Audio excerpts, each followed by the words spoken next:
walked outside the mosque one day and I remember a truck driving by telling me, like, go back to where you came from. And I'm thinking to myself, well, I was born in Brooklyn.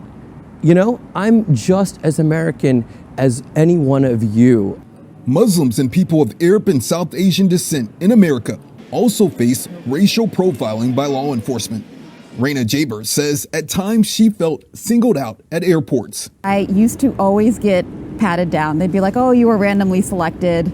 I would also be randomly selected while I'm waiting to get on the plane. An ABC News review of FBI hate crime data from the past 2 decades found that the number of anti-Muslim incidents spiked nationwide following September 11th, and they have never returned to pre-2001 levels. CARE Chicago Executive Director Ahmed Rehab believes there has been some progress in raising awareness about Islamophobia since 9/11.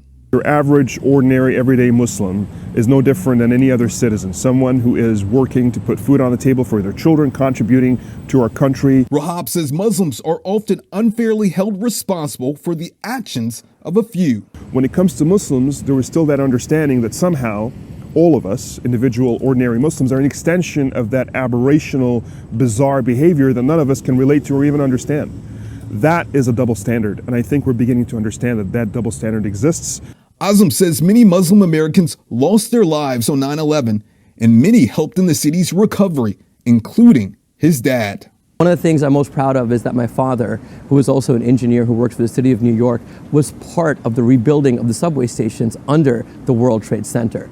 Azam says representation is key. That's why he hopes more Muslim Americans will run for elected office and win to make sure they have a say in public policy.